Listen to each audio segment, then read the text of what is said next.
I wouldn't want a child's product in my home coming in via de minimis. I want it to have the necessary information.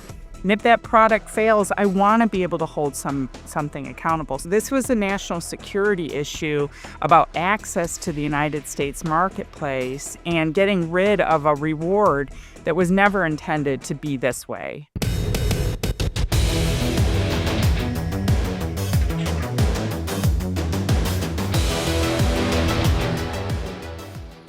Hey, Kim, welcome to the Manufacturing Report podcast. Thanks for having me on, Scott.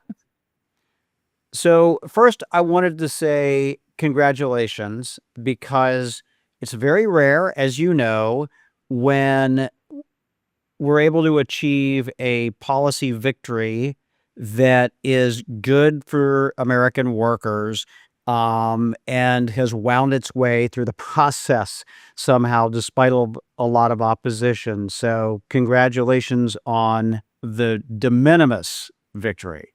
Oh, thank you. I'm still pinching myself. I mean, it really is a David versus Goliath moment. And this means a heck of a lot to a lot of U.S. textile industry and the 471,000 workers that they employ. Absolutely.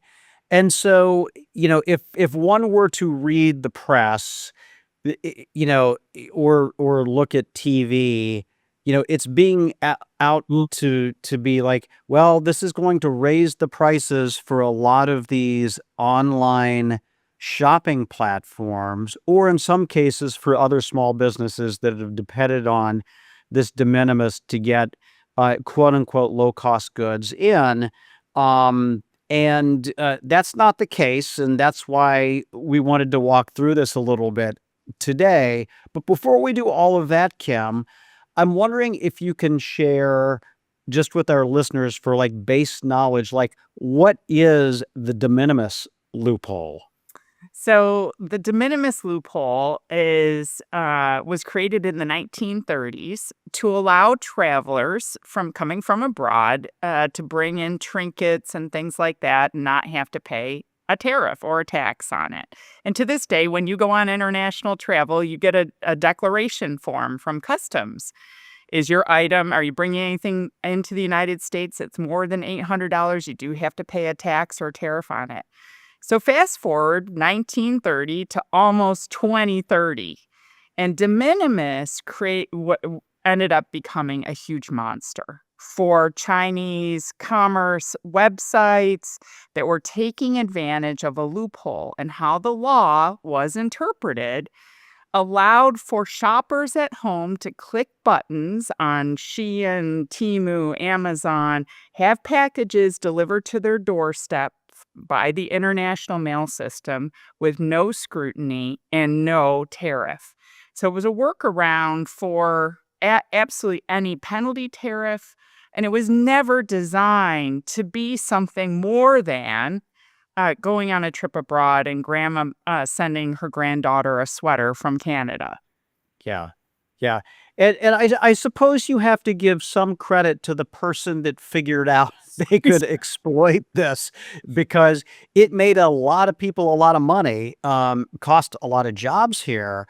But it was, as you said, and anybody who's traveled internationally knows this, yeah, you fill out this form and you declare what you've bought, and generally you don't pay any taxes. And that's still the case, right? If it's under $800 and you're traveling back into the United States. But what we're talking about here is this loophole that got exploited, that all these companies, and you see their ads everywhere. I mean, they're impossible to kind of avoid if you're on social media or the internet at all, that just found a way to do business that was ridiculous. And so, okay, so someone found this loophole, and they'll remain nameless for now unless you want to offer them up.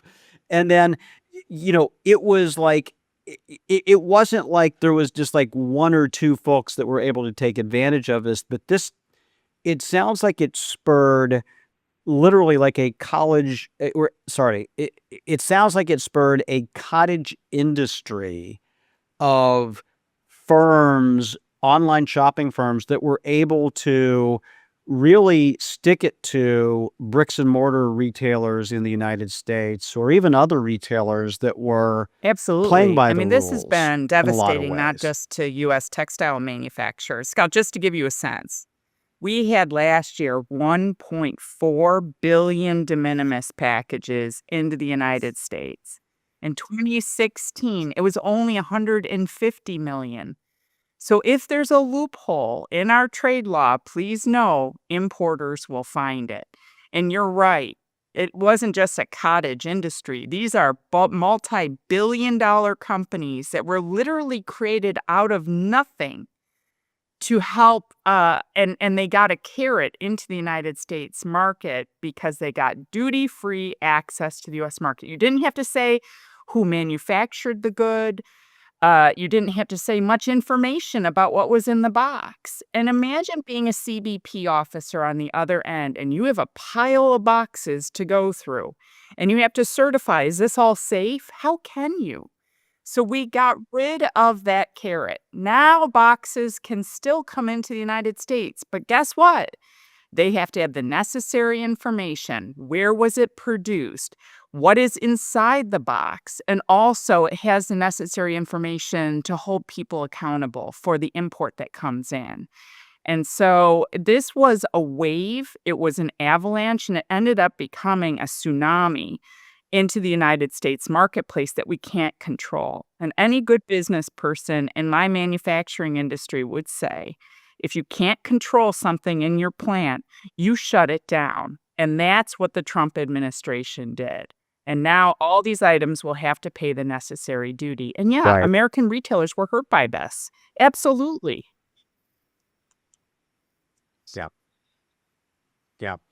Um, so, by I guess the math you laid out, that's like 4 to 5 million packages a day, which is impossible for a a team to inspect. That's just the math doesn't work on that at all.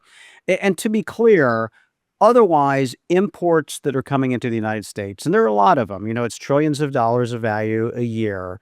In some cases, it might be duty free if there's a free trade agreement, although that's rarer now. They do have to pay some tariff, but there's also some other hurdles they have to clear, right? It's like you can't they can't be from companies from a certain region in China under the Uyghur Forced Labor Prevention Act. There have to be health and safety standards met. There has to be an attestation that there was no slave or child labor, I think, being used to it. And there's all sorts of other uh, there's also there's these other checks that have to occur on it, which at least provides some sort of Absolutely. And that safeguard for the was American also consumer. shocking. The US China Commission, which I ended up serving as a commissioner, but we did a whole hearing on product safety coming in the de minimis environment. Pool filters that failed to protect children and where there were deaths, bicycle helmets that didn't work that were de minimis packages, toys coming to your home that were sprayed with chemicals that nobody could detect, that were de minimis packages that you couldn't hold anyone accountable. Any person with common sense looking at this would say, I wouldn't want a child's product in my home coming in via de minimis. I want it to have the necessary information. And if that product fails, I want to be able to hold something accountable. So this was much larger than just a US textile issue. Half of de minimis packages are textile and apparel goods. Some of them were made with forced labor. Some of them were made not adhering to environmental compliance. This was a national security issue about access to the United States marketplace and getting rid of a reward that was never intended to be this way. So it benefited a few companies at the detriment of so many people, including American consumers. Yeah. It sounds like it also had and first of all, it wasn't limited to China, right? I mean, China is obviously the factory floor of the world more or less for a lot of this stuff, so that's where a lot of it was. Other countries as well, and it wasn't always like That's goods right. for sale on the open market, if you know what I mean, right? I mean, it turned out that this was a loophole that drug dealers and others could exploit for, things like fentanyl, and it seemed like there Absolutely. I was a mean, lot what of ended evidence up that that was happening, the Scott, case. through the discussions in Congress examining the issues of de minimis, you started to have bipartisan support because different factions of people who were being hurt by this loophole stepped forward. There was a whole coalition put together of labor, of manufacturers, of fentanyl families, police, sheriffs, people who have never worked together before on trade policy saying, please close this. And I think it's one thing, Scott, to lose a textile plant. It's a whole other thing to lose a child. And we came to find families, especially mothers who are part of these fentanyl family working groups, who described packages coming to their home. Their child may have ordered online what they thought was Adderall, or they thought was, a low-level opioid, and it ended up being fentanyl. And that was later tested, and that the child never had a chance to survive. And regrettably, there's online predators. Wow. It's not the dark web. You can easily access this stuff. This is why we need to monitor our own children. You can access this stuff so easily, and so many deaths could have been prevented had we closed down this loophole. And I'm so glad we finally did. Yeah.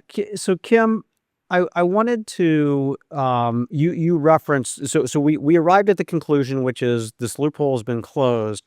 But it was a long road to get there, and you mentioned that there was a coalition that developed around this of, obviously the companies that were hurt directly by this unfair competition, the safety issues with families impacted by fentanyl, law enforcement who was having to grapple with this, some of the retailers. But describe to me the path and how this worked, because this work just didn't materialize in the last year or two. This was something that was begun several years ago, in the last administration and over a series of Congresses. And I'm wondering if you can describe kind of how you got from that point that, hey, this is hurting us, to the successful strategy that ultimately unfolded. Scott, and I want to thank Alliance for American Manufacturing for all your support in educating people about de minimis. No victory is ever on its own, and there's no one organization. It was really the collective here that got this over the finish line. But just to let you know, how did this start? 8 years ago, NCTO, my organization, started talking about this. You would have thought we were putting people to sleep. I mean, we would go up to Capitol Hill. People didn't understand it. What is Demoximus and all this? And you're like, oh gosh, we got to start from ground zero. Talking to reporters, they're like, you're like, wait, it's the Latin term. What are you right, talking about? No one talks in Latin right, anymore. right. What is that? So you're just sort of like, okay, we've got a lot of work to do. First, we have to do baseline education. Second, we need to build some champions on Capitol Hill, which of course was pretty easy once we had some really fervent believers like Congressman Blumenauer, who has retired, and also Congressman Jason Smith, who now chairs Right. Ways and Means. So there were we built our champions. The other thing we did, Scott, is I started reading every testimony around the China 301 tariffs. Anyone who mentioned de minimis, I called. Mhm. I called toy manufacturers. I called people who make flatware. I started calling to the fentanyl families when we started seeing records that de minimis was helping facilitate some of that. Other consumer product safety groups, retailers, and others saying, hey, we've got a solid group here who's been talking about these issues for over 5 years. Please join in our efforts, and let's actually create a coalition together, united, and to get this over the finish line. And it was such an honor to work with everybody. I got to know these organizations, fervent believers that we need to enforce our trade laws, but also close down any loopholes that are creating an unregulated gateway to the United States. And so what ended up happening, almost to my surprise, Scott, because as I say, it's like a David versus Goliath moment. We're up against corporate money and multi-billion-dollar companies, and everyone would tell you, you can't win that fight. And I think we became a coalition of believers. We created believers in the community that ended up saying, you know what, enough is enough. And we're grateful that the Trump administration finally closed this globally once and for all. So, Kim, it sounds like at the National Council of Textile Organizations and your partner coalition members, and we were proud to be a part of that. It was, I don't want to say that you're playing like whack-a-mole, but you were trying to find the way to get this done. And, there was a legislative option. There was the option, through trying to work with the Biden administration. The clock kind of ran out on that a little bit, and then picking it up with the Trump administration. So, um, and actually in the tax legislation as well. So, first of all, I guess we can shift to 2025. There was a provision in this legislation. I'll acknowledge it was controversial, but that the House and Senate Republicans passed and that the president signed that did alter de minimis in some way, and that marked a step forward. Absolutely. I mean, when Congress passed, as part of the this reconciliation bill, included a provision to close de minimis globally, that ended up helping the Trump administration move forward with executive action. So basically, Congress was looking for every bit of revenue that they could gather to help pay for provisions in the bill. By closing de minimis, it was estimated that the U.S. Treasury would receive an additional $9 billion a year. Mhm. So that really did help the Trump administration to say, you know what, Congress has already signaled in 2 years from now they plan on closing this globally, and that this is a revenue generator. I can do this tomorrow, and I'm going to proceed with executive action. So if I'm somebody in a foreign marketplace and the headlines are screaming, we didn't know this was coming, we didn't know this. If you had been following the debate in Washington for the last several months, and in fact, the last couple of years, every business should have been preparing that de minimis would close down. So people who are just screaming into the night about this are just trying to gum up the works and say, hey, please halt this, maybe temporarily halt this for the next couple of years, because a lot of companies have made a lot of money off this provision. Absolutely. Yeah. And so that, yes, that was permanent law. And then the president, in late July, signed an executive order that does, essentially close the loophole. Now, to be clear, it doesn't prevent packages from being sent, but they just have to pay a fee or a tariff, and they have to be subject to inspection, correct? That's correct. So you can still go online at home and order things off various platforms, and they will still arrive at your door via box. But it has ended the provision that allows for unfettered access to the U.S. market with no fees, no duties, no information. And so American consumers shouldn't worry. And I've seen bogus studies that have been created that all of a sudden we won't be able to afford clothes and we won't be able to afford baby products because de minimis is closed. That is completely ridiculous. In the 1990s, we spent more on a pair of jeans than we are paying today. This has been an offshored industry to the lowest cost providers around the world. And the fees being assessed are the fees on the import that's coming in, not the retail price. So you might buy a $125 pair of sneakers, but the import price into the United States was $5. You're only paying Right. a small fee on top of the $5. Yeah. Yeah, that's exactly right. And I think, a couple of the poster children, if you were, for de minimis were these brands, and you raised them up before, but like Shein and Temu. And I certainly, first of all, I'm not in the right age category to shop these brands, but they're geared towards, I guess, Generation Z and millennials.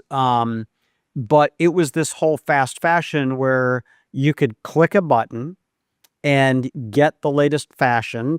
Obviously, you could only wear it 5 or 6 times and it would fall apart, and you'd get it for this impossibly cheap price. And that was all enabled by this de minimis loophole. But it's not like these shoppers can't find, again, low cost items on a variety of websites or retail markets that are available right now. So, yeah, the idea that this is going to somehow imp- impact shoppers is it may change their habits, but is it ultimately going to change their lifestyle or their health and well-being? I don't think Not so. they're not gonna say it. If you Google search, let's say a T-shirt, you're gonna find 1,000 different providers up there of, Yeah, there's no hundreds of shortage. thousands, millions of different kinds of T-shirts.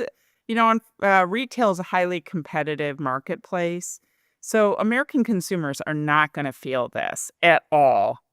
This just ensures that products are coming in, meeting the standards, paying the fees, and it helps level the playing field for domestic manufacturers who have invested here, who are deploying ethical labor practices, environmental practices. When our industry has lost 35 textile mills over the last 2 years, and we are the most innovative, automated uh, industry in the world, playing on the most unlevel playing field. You can see, I know a lot of people who are listening to this say, we have a U.S. textile industry. Yes, we have a U.S. textile industry, and it's had to adapt a lot because of offshoring to be highly competitive. So it's a five-alarm fire to our industry when you have that level of job loss for companies who survived the Great Depression, the Great Recession, and COVID not surviving this. And de minimis is one of the factors associated because you can't compete in a duty-free world. And that's what the US market was giving to everybody who wanted to exploit it. And boy, was de minimis exploited. So we're grateful that it's finally closed. Yeah, I think one of the most shocking things I saw, and I was like, "How is this even possible?" Where someone had bought a couch for $20 on one of these sites, and I was like, how can you even have the raw materials cost $20 for any decently made sofa at all? And if you're buying that and it seems too good to be true, it probably is in some way. And so, in a I guess in an odd way, and I'm opinionating here, but like, this helps to root out some of the externalities that we saw where the costs were being borne by someone else, whether it was workers who were exploited or the environment or whatever, and we'll have the benefit of stabilizing an industry that's important to our national security. Exactly. A $20 couch is absurd. I mean, that's the bargain of the century. I'm sure that couch fell apart the minute that you tried to assemble it, even if you could. But we even heard stories from CBP that people stole a helicopter, dismantled it, and sent it to the United States in individual boxes via de minimis shipment, so they didn't have to declare what was in the box so they could reassemble the helicopter. This is how absurd de minimis became. And yeah, I mean, that's Unreal. if there's illegal activity, if there's activity to try to get subsidized, unfair competition product to the United States, people utilize that and make billions of dollars off of it at the expense of American workers and jobs, and at the destruction of us. Oftentimes, these facilities, our manufacturing facilities, are in rural communities. We are the tax base. When we go away, there's not another operation coming in saying, "Hey, I'll buy your mill." It often remains Right. vacant. So we need to I think with the Trump administration, given the fact there was so much urgency around Congress to do something about this over the last couple of years, it gave them the fortitude to say, you know what, we will use executive action associated with this. Now, there was something on Friday, Scott. The IEEPA tariffs, the emergency tariffs, are being challenged in court, and Right. President Trump wants to take that all the way to the Supreme Court. The de minimis fix is in that. So we need to ensure that as it's going through the court process, regardless of what you think maybe broadly about tariffs, that this provision remains so that the executive action continues moving forward. So we'll have to be vigilant about that moving ahead. Yeah, that's interesting. And just for our listeners, as we're recording this in early September, and yeah, an appeals court ruled that the some of the tariffs And I don't think that I knew specifically that it included the, de minimis executive order, so that's It did. interesting, that the Supreme Court will need to work through before October 14th, really, Yep. so that the administration can either make alternate plans or, keep on keeping on. So that's yeah, we'll keep an eye out for that. What one thing I wanted to ask you about, Kim, is that, the a lot of people, and certainly the media helped to perpetuate this, unfortunately, like to view Americans as shoppers, as consumers, not necessarily as workers, and would also say, "Well, we don't want those jobs anyway," right? Those are jobs someone else should do. And, you're gonna tell us why that is not the case. Yeah, I mean, I've seen, Scott, the memes that show, workers at a sewing machine, as if that's not a job you ever want. First, it's a Right. very outdated view of our industry and the highly automated technical jobs. We hire a lot of engineers in our industry who work very technical machinery. North Carolina State College of Textiles has a 99% placement rate among their Wow. graduates. This is an industry that's hot and you want to go into because of the technical knowledge and the kind of innovation that our industry is producing in their factories. So we can have an outdated view of that industry, and that's being perpetuated by people who want further offshore interests to keep de minimis open or have other kinds of, preferences to the US consumer.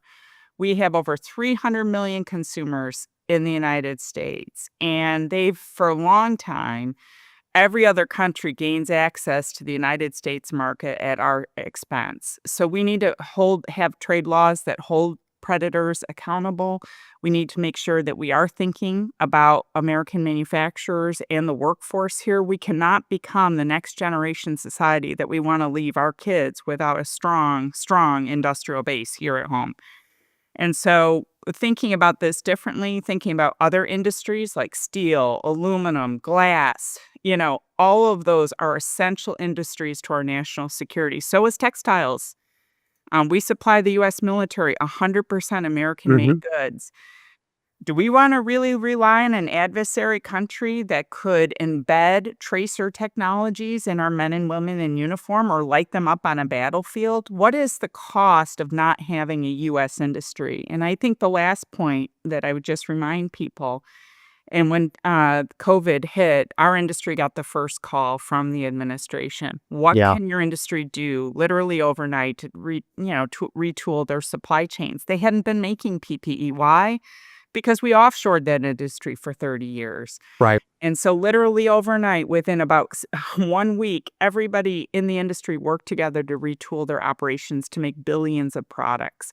This was not a cash cow for the US industry. It was, what does our country need right now, and how do we keep our operations working to do what we do best? So when people think of textiles, it's not always a t-shirt, it's other kinds of products.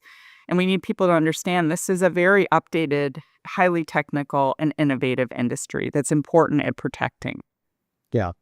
Absolutely. I am so glad you lifted that up. That is a clip that we'll be playing repeatedly, to remind folks of that fact. And I also want to just say, as someone who I try to shop conscientiously and buy American wherever I can, and I will acknowledge in some cases the point of sale price may be a little higher in some cases. Sometimes it's not, but sometimes it is a little higher. But in every case, and this has been true 100% of the time for the decades that I have been doing it, the good that I buy lasts forever, and I don't have to buy a replacement for it. I have an American Giant hoodie from, like, I don't know, 13 years ago that looks better now than it did 13 years ago, and I wear it so if you think about your cost of ownership over the lifetime of that, it's actually a great investment to buy a lot of these garments or textiles that are made in the United States. Absolutely. It's you will see, you hit the nail on the head. The quality, the United States craftsmanship, the quality of the materials, where the materials came from, Yeah. oftentimes the cotton was just grown in the next state over. And so, we need to support our American manufacturers who are innovating, who are investing here. And, think about oftentimes we don't look at the labels. We go quickly saying, oh, I got to go and buy a bunch of stuff. We have more in our closets today than we've ever had. We have more. We have more things that we dispose of in terms of our apparel items. When you spend a little bit more and have the quality that you're describing, you don't need to have a drawer full of clothes that are disposable clothing that you wear 3 times and you can't ever put into the wash. That's not what our industry does. Our industry is high quality, high design. Kim Glass, thank you for your leadership on de minimis and for the National Council of Textile Organizations leadership and for helping to put this coalition together and for effecting some change that's going to make a difference for American workers. And thank you also for joining us on the podcast today. Thank you so much, Scott.